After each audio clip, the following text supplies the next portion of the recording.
Hey, beautiful people, and welcome back. The last box in my stack before the April box comes in, but that one is probably gonna take a while because, well, you know why. Anyways, finally, I've been having this stack of ScrawlrBoxes just slowly growing and accumulating in my corner of my desk. I'm just so glad. Let's do this. Let's do this. Okay. Cute little index. Oh, March. Okay. Yeah. Okay, no. My brain got totally mixed up because I brought up April's box. I don't know. Anywho. Okay, first we've got the Spectrum Noir Tri Blend markers. That's cool. They're like different intensities. And you just, tippity tap, tap, tap. That's cool. They're alcohol markers, seamless blending, ingredient finishing, yada yada yada. Okay.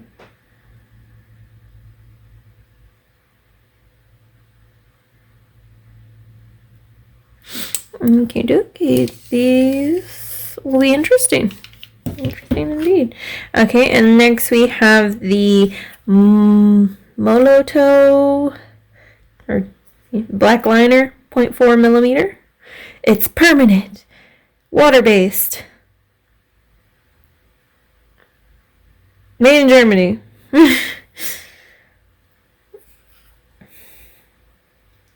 A precise nib guaranteed fine and extract line work.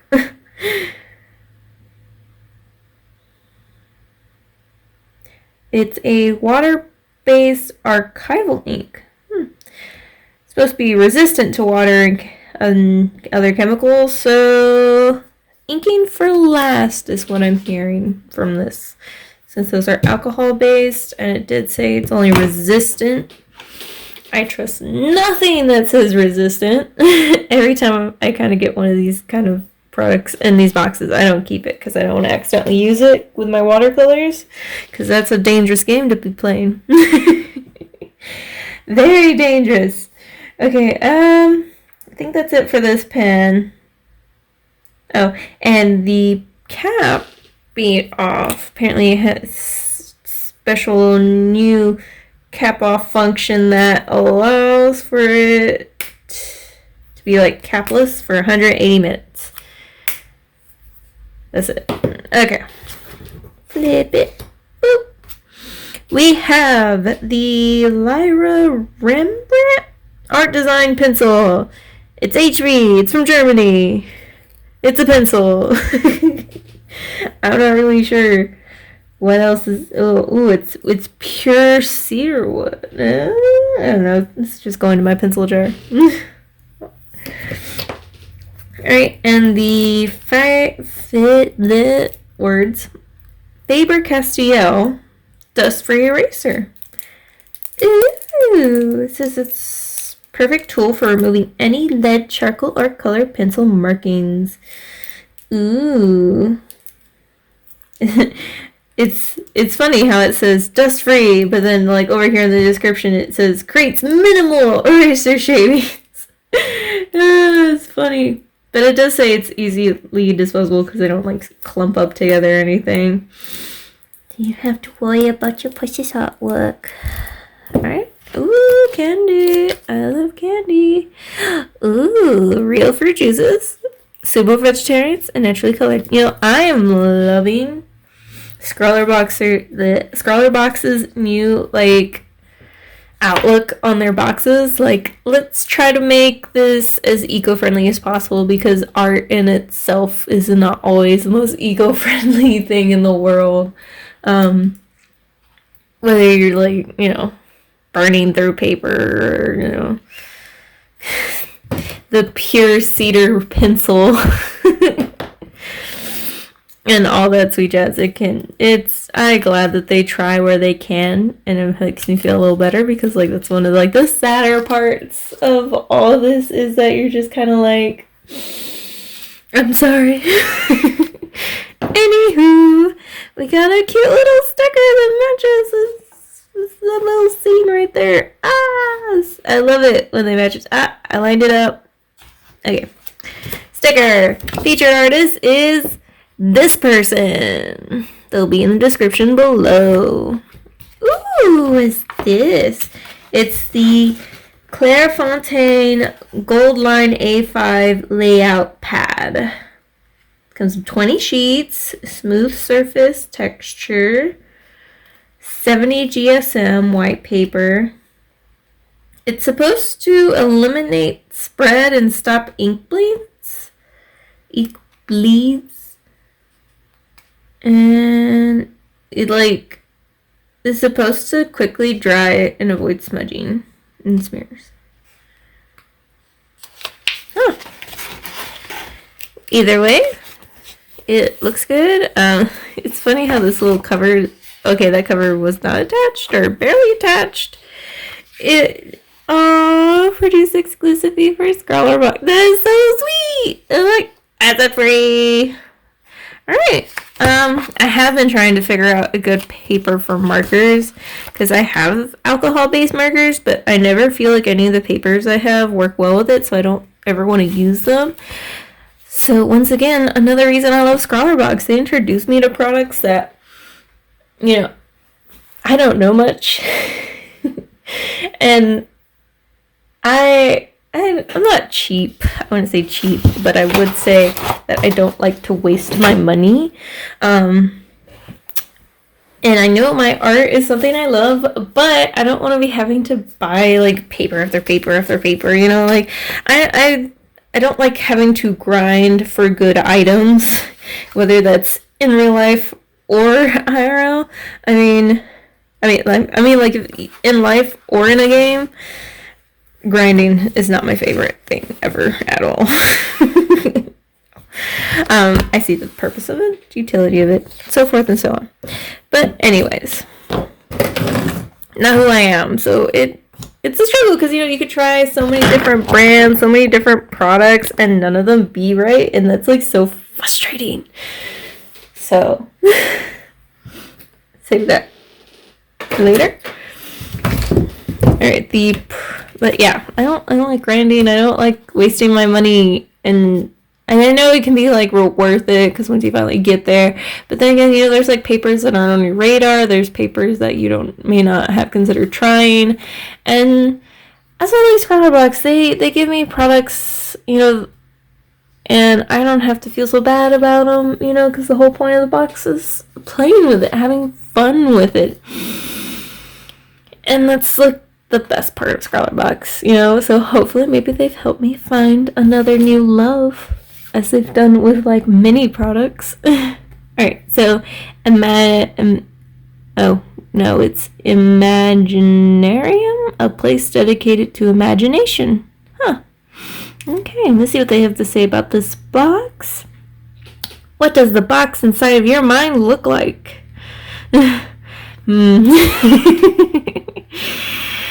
Honestly, I lack visual imagery. I'm a 4 on average, a 6 if I try really hard.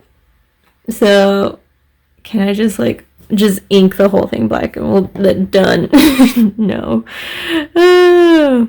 Anyways. If you had to draw your imagination, what sort of place would this be? This month we want you to explore your strange and wonderful mind and then try to create a visual representation of your own imagination, closely examining the creatures of your own imagination, closely examining the creatures, objects, and places that might, I read that twice, exist within it. Have some fun, get creative with the things you might include. It could be anything at all. Your imagination's limit, quite literally nothing.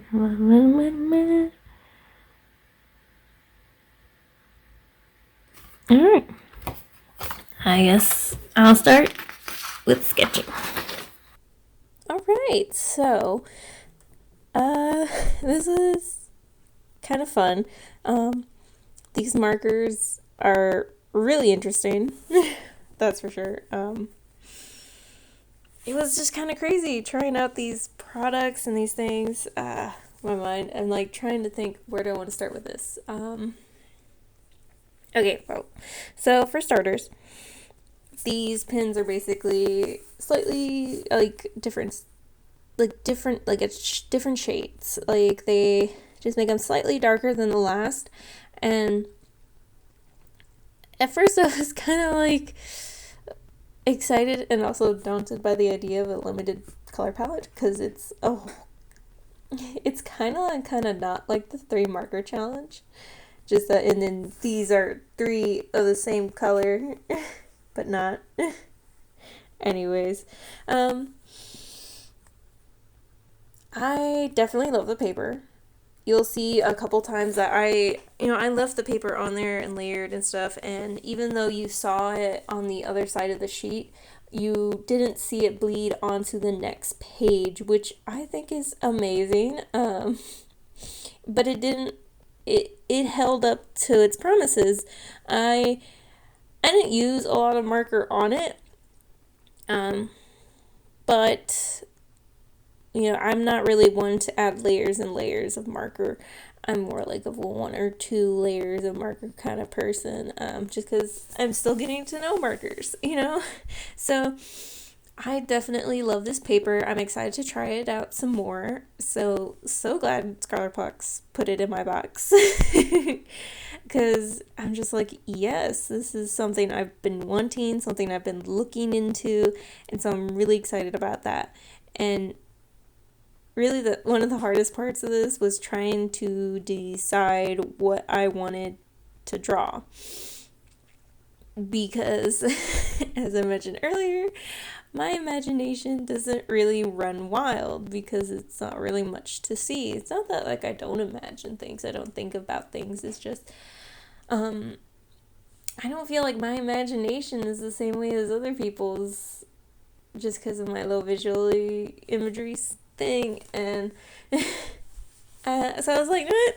How about I just draw me daydreaming, or draw me what usually goes through my head throughout the day, like on average. So, I drew my little kitty cats, I drew my sig fig, I drew cooking and baking and art and the night sky and plants. I've become a plant mom recently. It's been one of my lifelong dreams. So I was really excited to finally fill my house with plants, because I have a house and I can do that. So first I tried sketching out a couple ideas, because at first I wasn't sure what I wanted. I was like, maybe somebody just staring off into the sunset, but there's all these crazy things going on. And I was like, nah, I went with that. The idea I talked about, just what does go through my mind on average? What am I usually thinking about? Because my mind's not really that wild, where I'm thinking of all these kind of little doodleish things. So that was definitely fun trying to figure out and get into. Yeah, and then I tried to remember, because for me, I kind of like blocking out colors and then building up shading, that kind of thing. And it took me a minute to remember, Jen, you need to use these markers with your tendon and create some gradients and try those out. So, for the first couple segments, I didn't really do that, just because I didn't really want to shade those areas.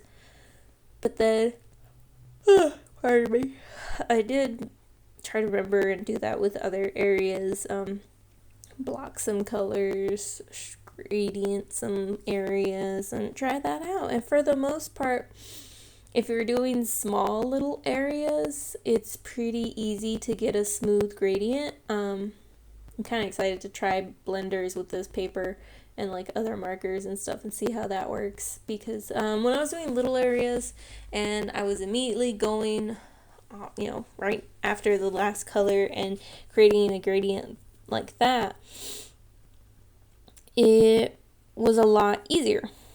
But when I did a big area like the night sky, that's where things started to get a little out of hand. And then, it's the same problems you experience with any markers, where that you get the streaks if you wait too long, or when you do bigger areas, that's a problem you have to deal with. And I will say,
Suddenly we're both alone, but we'll always remember.